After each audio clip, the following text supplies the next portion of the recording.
Assalamualaikum warahmatullahi wabarakatuh. Salam sejahtera para pemerhati hukum yang saya banggakan. Selamat bergabung kembali di channel saya.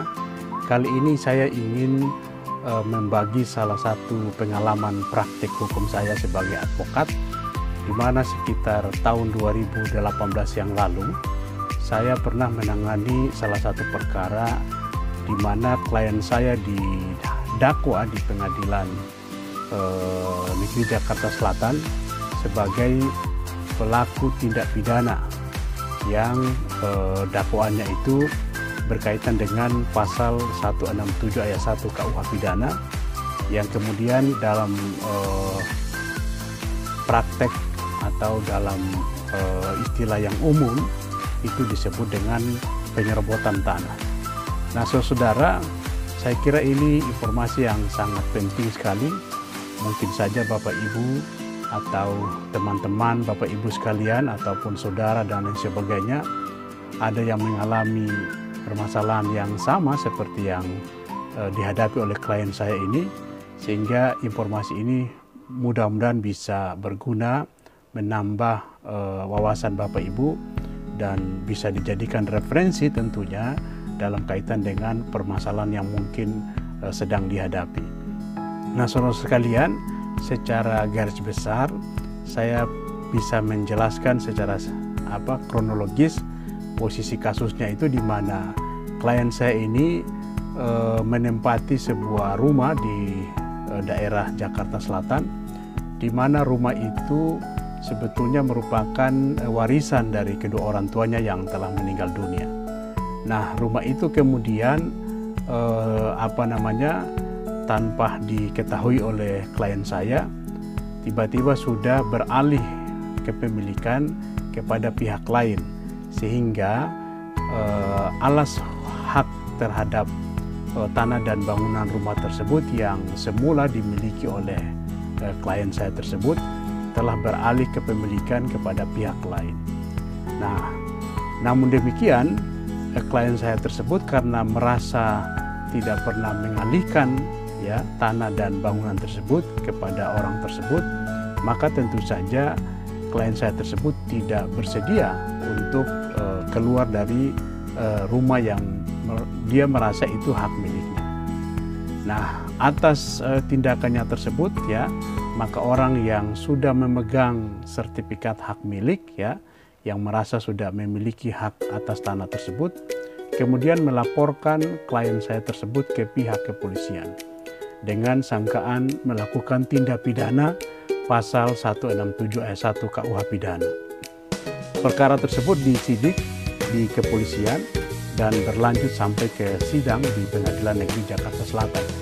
Nah, kebetulan saya diminta untuk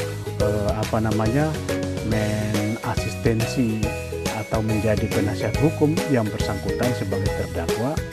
Maka kemudian dalam proses sidang tersebut saya mengajukan pembelaan tentunya sebagai penasihat hukum dengan argumen-argumen hukum yang alhamdulillah pada akhirnya perkara tersebut bisa diputus dengan putusan yang menyatakan bahwa klien saya tersebut tidak terbukti atau tidak memenuhi unsur pasal 167 ayat 1 KUH pidana yang didakwakan oleh jaksa penuntut umum. Nah, argumen yang paling mendasar yang saya sampaikan dalam nota pembelaan atau pledoi tersebut sebetulnya pada intinya begini, bahwa kalau kita membaca pasal 167 ayat 1 KUH pidana itu kan bunyinya seperti ini, lebih lengkap saya akan bacakan. Barang siapa memaksa masuk ke dalam rumah atau ruangan atau pekarangan tertutup yang dipakai orang lain dengan melawan hukum atau berada di situ dengan melawan hukum dan atas permintaan yang berhak atau suruhannya tidak pergi dengan segera, diancam dengan pidana penjara paling lama 9 bulan. Nah, argumentasi hukum yang paling mendasar yang saya kemukakan dalam nota pembelaan itu adalah bahwa perbuatan yang dilakukan oleh klien saya dengan tetap menempati rumah yang semula itu sertifikat hak miliknya atas nama klien saya, yang kemudian di kemudian hari sudah beralih ya atau berubah menjadi hak milik orang lain, itu tidak bisa kemudian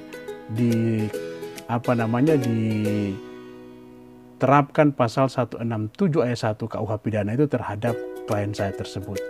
Alasan yang paling mendasar itu adalah bahwa salah satu unsur yang paling mendasar dalam pasal 167 ayat 1 KUH pidana itu kan adalah unsur yang dipakai orang lain. Jadi artinya bahwa agar supaya pasal 167 ayat 1 KUH pidana ini bisa terpenuhi oleh klien saya, maka jaksa penuntut umum harus bisa membuktikan bahwa tanah dan rumah yang ditempati oleh klien saya tersebut sebelumnya adalah dipakai orang lain. Dalam hal ini pelapor misalnya sebagai orang yang mengklaim atau merasa dia yang berhak atas tanah tersebut. Nah, argumen-argumen itu kemudian alhamdulillah dikabulkan oleh majelis hakim, yang dalam putusannya itu pada intinya begini. Nah, di dalam bagian pertimbangan putusan majelis tersebut saya bisa bacakan biar bisa membuat terang penjelasan saya ini. Menimbang bahwa berdasarkan fakta, meskipun secara yuridis tanah dan bangunan yang ditempati oleh klien saya tersebut telah beralih kepemilikan ya kepada pihak yang tadi yang sudah merasa sertifikatnya sudah atas nama yang bersangkutan. Namun menurut majelis hakim, kepada terdakwa dalam hal ini klien saya tidaklah dapat diterapkan ketentuan pasal 167 ayat 1 KUH pidana. Oleh karena untuk dapat diterapkan ketentuan pasal 167 ayat 1 KUH pidana tidak dapat dilepaskan dari unsur yang dipakai orang lain. Nah, selanjutnya pertimbangan majelis hakim berikutnya bahwa berdasarkan fakta-fakta tersebut di mana saksi yang saat ini sertifikatnya sudah beralih atas nama saksi tersebut membeli tanah dan bangunan rumah tersebut ya, namun saksi ya orang yang merasa atau yang sertifikatnya sudah atas nama yang bersangkutan tidak pernah menempati tanah tersebut. Sedangkan terdakwa dalam hal ini klien saya tetap berada di atas tanah dan bangunan tersebut dan tidak pernah meninggalkannya. Nah, berdasarkan pertimbangan hakim tersebut, maka kemudian hakim menyatakan bahwa perbuatan yang dilakukan oleh terdakwa dalam hal ini klien saya tidak memenuhi salah satu unsur dalam pasal 167 ayat 1 KUH pidana, yakni yang dipakai oleh orang lain. Sehingga kemudian dalam amar putusannya majelis hakim menyatakan bahwa perbuatan yang dilakukan oleh terdakwa dalam hal ini klien saya tersebut memang terbukti ya bahwa artinya dia memang menempati satu bidang tanah milik saksi yang saat ini merasa alas haknya sudah atas nama yang bersangkutan. Namun demikian perbuatan terdakwa tersebut bukanlah suatu perbuatan pidana, sehingga majelis hakim melepaskan terdakwa dari segala tuntutan hukum, atau dengan kata lain atau dengan bahasa lain terdakwa dibebaskan dari hukuman pemidanaan.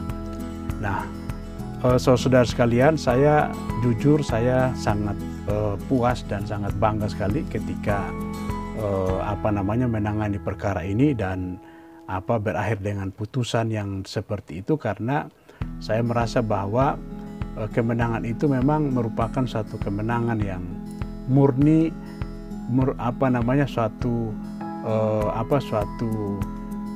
keberhasilan dalam berargumentasi hukum di pengadilan dan bukan karena faktor-faktor lainnya.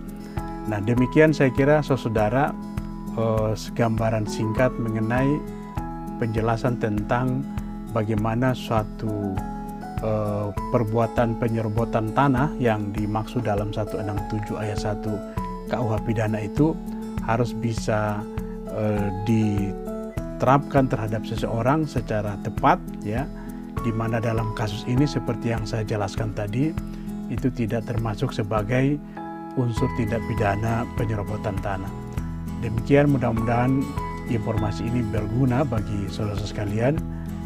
Wabillahi taufiq wal hidayah. Wassalamualaikum warahmatullahi wabarakatuh.